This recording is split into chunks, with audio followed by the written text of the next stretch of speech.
Potem, ko je poslanska skupina v tem mandatu obiskala pravzaprav vse regije oziroma bodoče pokrajine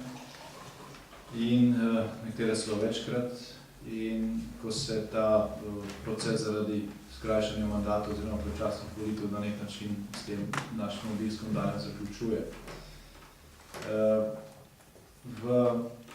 vsem tem času, ob teh obiskih, obiskali smo krepko preko 100 podjetij, večino občin v Sloveniji, na desetine raznih institucij, regionalne, občinske, razvojne institucije, gospodarske, obrtne zbornice, skratka, vse tisto, kar na nek način odloča o razvoju v Sloveniji, in to ne samo v centru, ampak pravzaprav povsod. No in poleg vtisov, ki smo jih delili z vami, bi rad zdaj strnil vse skupaj še v dva posebna vtisa ali pa dva zaključka, ki sta se še posebej izrisala po vseh teh obiskih. Prvi, če se zdaj omejim na gospodarstvo, prvi tak splošen vtis po obiskih pravzaprav vseh regijah v tem mandatu je, da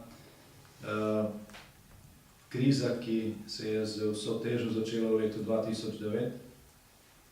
tudi v letu 2011 v večini slovenskega gospodarstva še traja. Mi smo obiskovali tako dobra kot slaba podjetja. Dobra v tem smislu, da smo obiskovali podjetja, ki so tudi v tem kriznem času dobro poslovala, so bila nad vodo. Obiskali smo sicer zelo malo, ampak vseeno tudi nekaj podjetij, ki so dodatno zaposlovali v tem kriznem času. No in teh podjetjih smo slišali, da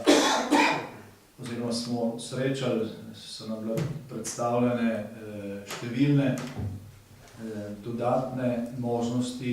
ki bi se jih ta podjetja lotila oziroma jih izkoristila, če bi imela nekoliko več kapitala, če bi deloval ta finančni servis,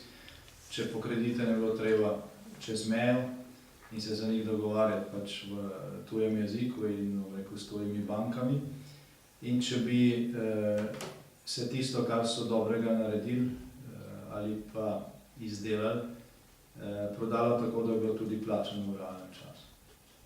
Se pravi, tudi dobra podjetja, tudi tista, ki so z takšnimi ali drugačnimi prijemi nekako preživela to krizo, nekatera so napredovala, bi se lahko bistveno hitreje razvijala, če bi mi doma v Sloveniji naredili vse tisto, kar bi lahko, ne glede na to, kaj se je dogajalo v Evropi v zvezi z gospodarsko ali pa finančno krizo. Žal smo bili tudi v številnih podjetjih, ki so bila skoraj pod ali pa komaj nad vodo, kjer so nam rekli, da ne vedo, če bodo preživeli do konca leta brez stečaja. In to praviloma ne zaradi tega, ker bi proizvajali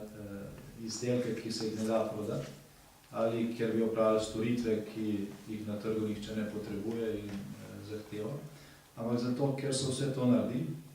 pa tega niso dobili plačano, niti za zamudo. Še posebej v tistem delu malega in srednjega podjetništva, ki je bil zelo vezan na gradbeni sektor, na tovrstno investicijsko dejavnost, je ta kriza vzela izjemno velik davek. Ne samo v številu propadnih podjetij, ampak tudi v seštevku v izgubljenih delovnih mestih, ki so šle v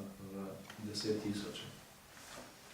In tudi ob teh zadnjih obiskih, žal moramo reči, da še vedno srečujemo obe kategoriji podjetij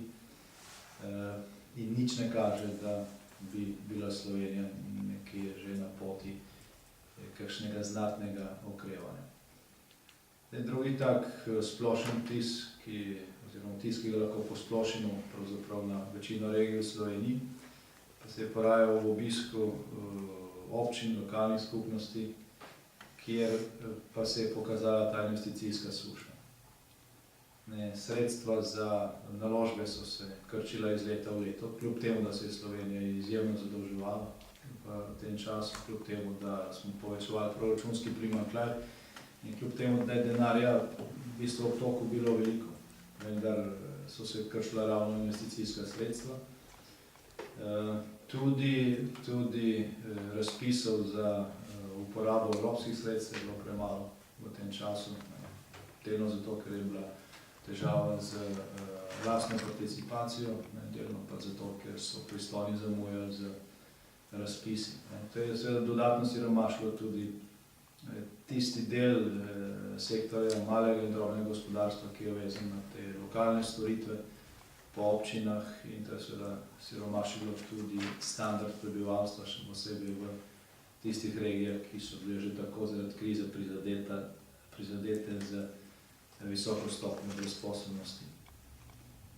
Tako da dva ključna vtisa, ki smo jih pač dobili v teh obiskih,